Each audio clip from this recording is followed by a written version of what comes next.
Everyone quotes you the price of the GPU. Nobody quotes you the price of everything else. Today, we're going to put real numbers on what it actually costs to run large language models on your own hardware in 2026 and compare it honestly against cloud APIs, not with vibes, but with a spreadsheet mindset. By the end, you'll know exactly which side of the local versus cloud line your workload falls on, and more importantly, how to recalculate that line yourself as prices keep moving. Here's the plan. First, the hardware landscape as it stands right now, including the used market, which is where the actual bargains live. Second, the quantization state-of-the-art, because the difference between a 4-bit and an 8-bit model is the difference between a $3,000 build and a $12,000 one. Third, electricity, cooling, and depreciation, the boring line items that quietly dominate total cost of ownership. Fourth, the cloud side of the ledger, including the pricing games providers play. And finally, a decision framework you can apply to your own workload in about 10 minutes. One thing before we start, this isn't a tribal video. Local isn't morally superior to cloud, and cloud isn't automatically more professional than local. They're two procurement strategies for the same commodity, which is tokens per second at a given quality level. Treat it that way, and the decision gets much easier. Let's start with the hardware landscape, because it changed more in the last 18 months than in the 5 years before that. The headline story of 2026 is unified memory. Apple Silicon machines with 128 to 512 gigabytes of unified memory turn the single most binding constraint in local inference, VRAM capacity, into something you can buy at a consumer store. A maxed-out Mac Studio isn't cheap, but it holds model weights that would otherwise require multiple data center GPUs and a chassis that sounds like a jet engine. On the discrete GPU side, the calculus is all about memory bandwidth per dollar. Consumer cards give you spectacular compute, but the memory ceiling forces aggressive quantization or multi-card setups, and multi-card brings its own tax. Motherboards with enough lanes, power supplies north of 1500 watts, and software that actually splits layers efficiently. The dirty secret of dual GPU consumer builds is that tensor parallelism over PCIe is bandwidth-starved for large models, so you often end up with pipeline parallelism and utilization graph that looks like a comb. Then there's the used data center market, which is where the genuinely interesting economics live. Every hyperscaler refresh cycle floods the secondary market with previous generation accelerators. Cards that cost $30,000 new trade for a fraction of that 3 years later, with plenty of useful life left for inference. The catch is that data center cards assume server airflow. They have no fans of their own, so you're signing up for custom cooling shrouds, rack noise, or both. Budget the plumbing, not just the silicon. The practical takeaway on hardware is this. For models up to the mid-tens of billions of parameters, one modern consumer GPU is enough, and the build is trivial. For the 70 billion class, you want either a large unified memory machine or 2 high VRAM cards, and you should assume real integration work either way. Above that, in dense model land, you're building a small server and should honestly compare that project against just paying a cloud provider because the crossover point is closer than most enthusiasts admit. Now, quantization, which is the technology that makes any of this affordable. A model's weights are just numbers, and the question is how many bits you spend storing each one. 16 bits per weight is the training format. 8 bits is essentially free lunch. The quality delta versus 16-bit is within measurement noise for almost every task anyone has benchmarked seriously. 4 bits is where things get interesting. Memory footprint halves again, and modern 4-bit schemes with calibrated group-wise scaling keep the degradation small enough that most users can't detect it in blind comparisons for everyday tasks. The frontier in 2026 is the space between 2 and 4 bits. Techniques that allocate different precision to different layers, spending bits where the model is sensitive and starving the layers that tolerate it, have made 3-bit average models genuinely usable. Below that, quality falls off a cliff fast, and the benchmarks that claim otherwise tend to be narrow. The honest rule of thumb, 8-bit if you have the memory, 4-bit as the sweet spot for cost, 3-bit when you absolutely must fit a bigger model in a fixed hardware and are willing to verify quality on your own tasks. And that phrase, your own tasks, is the load-bearing part. Public benchmarks measure aggregate performance across task distributions that probably don't match yours. If your workload is structured extraction from documents, quantization hurts less than the averages suggest. If it's multi-step reasoning or careful code generation, it hurts more. The only benchmark that matters is 100 examples of your actual workload run at each precision level. That evaluation costs you an afternoon and saves you thousands of dollars in either overbought hardware or degraded output. Speaking of things people skip, context length is a memory cost most buyers forget entirely. The key value cache grows with every token in the window, and at long context lengths, it can rival the model weights themselves. If your use case involves stuffing 100-page documents into the prompt, your real memory requirement might be half again what the model card implies. Size for the cache, not just the weights, or you'll discover the difference at the worst possible moment. In production, at full context, out of memory. Let's talk about the line items that don't fit on a spec sheet, starting with electricity. A serious dual GPU inference box under sustained load draws close to a kilowatt at the wall. Run that around the clock, and you're looking at roughly 700 kilowatt hours a month. At typical residential rates in the United States, that lands somewhere between $70 and $280 monthly, depending on your state. And in much of Europe, you can comfortably double the top of that range. Electricity alone can exceed the amortized cost of the hardware in high-rate regions. Nobody puts that in the unboxing video. The honest way to account for the machine itself is depreciation. Assume the resale value of a consumer GPU drops by roughly a third to a half over 2 years, faster whenever a new generation lands. A $6,000 build that's worth $3,000 in 24 months costs you $125 a month in depreciation before it computes a single token. Add electricity, add the occasional replacement fan or power supply. Add your own hours for driver archaeology, and the true monthly cost of a local rig is several times what the naive hardware price divided by lifetime math suggests. Time deserves its own line item. Local inference in 2026 is dramatically easier than it was. Modern runtimes are one command away from serving an OpenAI-compatible endpoint, but easier isn't zero. Model updates, quantization, format churn, runtime regressions. The afternoon you lose because a driver update silently halved your throughput. It all adds up. If your hourly rate is meaningful, 20 hours a year of maintenance is real money. Value your time at zero only if it's actually worth zero. Now the other side of the ledger, cloud APIs. The headline story here is that per token prices have collapsed repeatedly for equivalent capability tiers. The mechanism is competition plus hardware efficiency plus a pricing strategy where providers treat inference as a land grab. For low and bursty volumes, the cloud is so cheap that local inference can't compete on cost at all.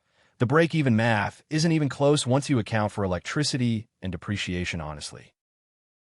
But cloud pricing has texture that the headline rate hides.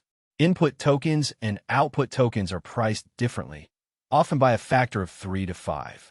Cached input, repeated system prompts, and shared context can be an order of magnitude cheaper than fresh input, which means prompt architecture is now a cost engineering discipline. Batch endpoints trade latency for roughly half price. If your workload can tolerate minutes of delay, batch pricing alone can beat your local electricity bill, never mind the hardware. The subtler cloud costs are contractual, not technical. Rate limits cap your burst capacity, and raising them can require sales conversations. Providers deprecate models on their schedule, not yours, and a model swap can shift your output quality in ways that break downstream assumptions. Data handling terms vary. Some tiers train on your data unless you opt out. Some retain prompts for abuse monitoring. And if you operate under regulatory constraints, the compliance review is a cost, even when the answer is yes. None of this shows up in the per token price, and all of it belongs in the comparison. So let's do the break-even math properly in public. Take a mid-size open-weight model at 4-bit precision, running comfortably on a build that costs the equivalent of $175 a month in depreciation plus electricity, and serving about 40 tokens per second sustained. Run flat out around the clock. That's roughly 100 million tokens a month of theoretical capacity. If the equivalent quality cloud tokens cost you 50 cents per million blended, matching that 100 million tokens costs $50 in the cloud, a third of your local fixed cost. At those prices, local loses even at 100% utilization. Flip one assumption and the picture inverts. Suppose your workload genuinely needs a model tier whose cloud price is $5 per million tokens blended, and you actually consume 60 million tokens a month. That's $300 of cloud spend against 175 of local fixed cost. Local wins by a wide margin, and it wins more the higher your utilization climbs.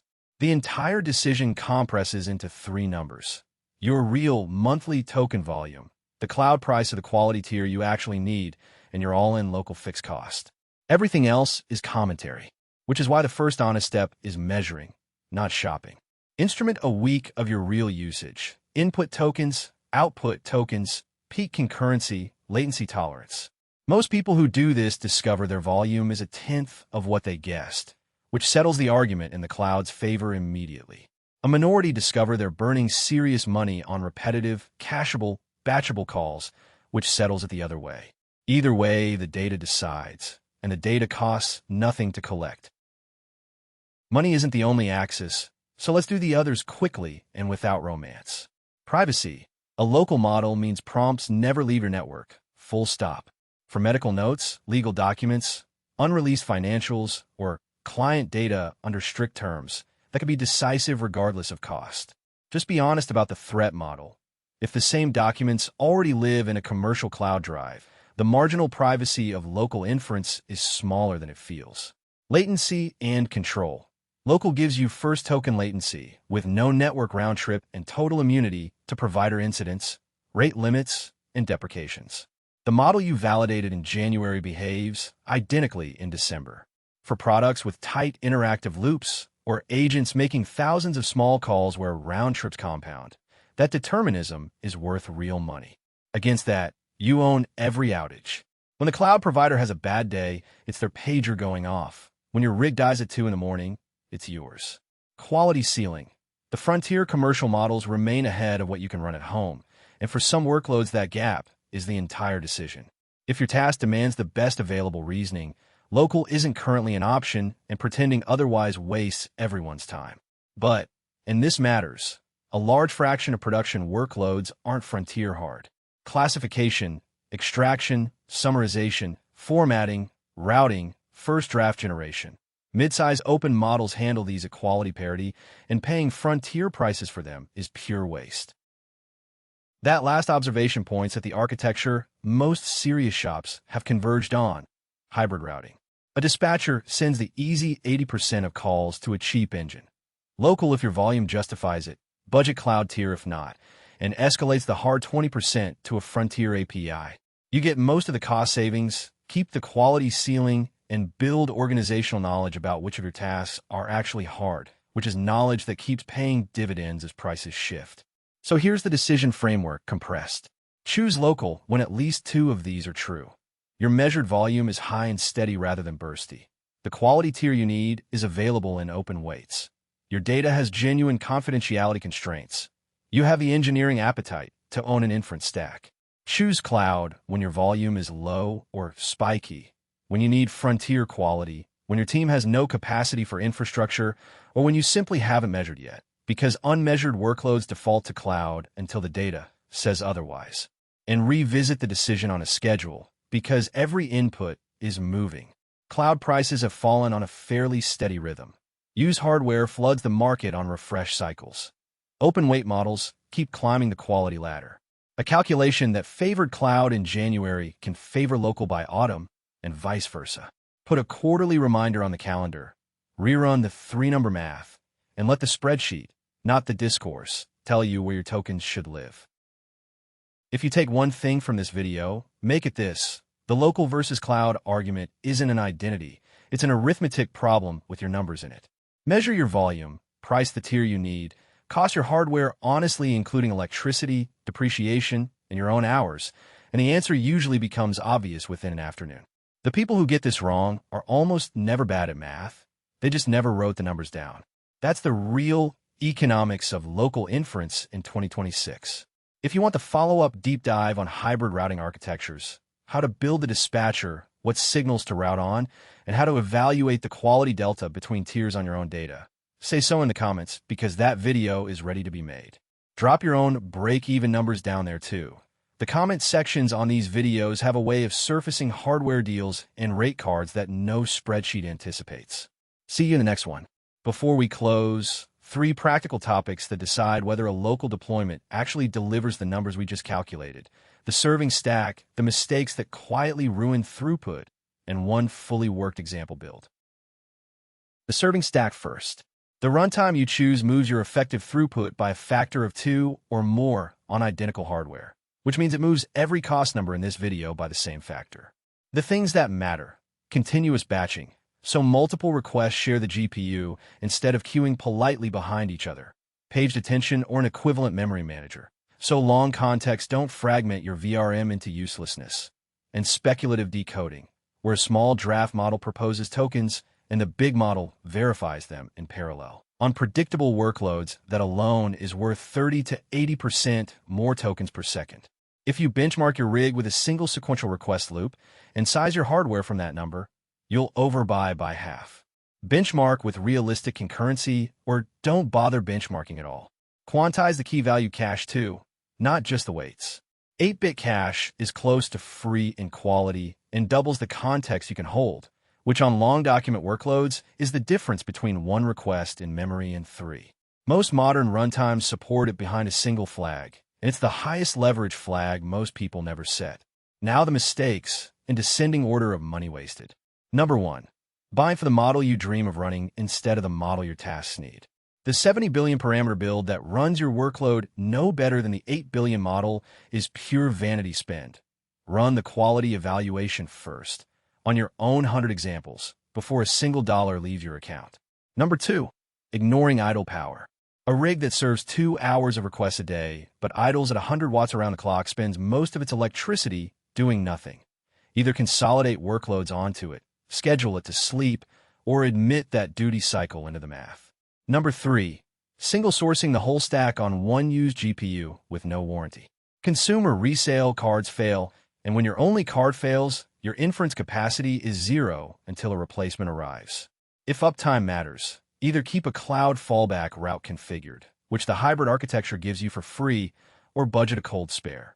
Number 4. Skipping the operating system tax. Driver pinning, container images, startup scripts that survive a reboot. An afternoon of boring systems work up front is the difference between a rig that serves quietly for a year and one that becomes a part-time job. Finally, the worked example, end-to-end, with round numbers you can sanity check. Say your measured workload is 40 million tokens a month, 80% of its structured extraction and summarization, latency tolerant, on documents that can't leave your network. Quality evaluation says a mid-size open model at 4 bits matches the cloud tier you are using for the easy 80%. You buy a used workstation with a single previous generation 24GB GPU for the price of a decent laptop, spend a weekend on the serving stack, and route the hard 20% of calls to a Frontier API. The local box carries 32 million tokens a month at a marginal cost that's mostly electricity, call it $40, plus roughly $100 a month in honest depreciation. The Frontier API carries the remaining 8 million hard tokens. Compare that against routing everything to the cloud at the blended rate you were paying before, and the hybrid setup pays for its hardware in under a year, after which the savings are structural. That's the whole game. Measure, evaluate, route, and let the arithmetic compound quietly in your favor. And that really is the complete picture. Hardware, quantization, the hidden line items, the cloud's real price structure, the break-even arithmetic, the non-financial axes, the serving stack, and the failure modes. You now have everything you need to make this decision like an engineer instead of a fan. Run your own numbers this week. Future you, reading the electricity bill, will be grateful.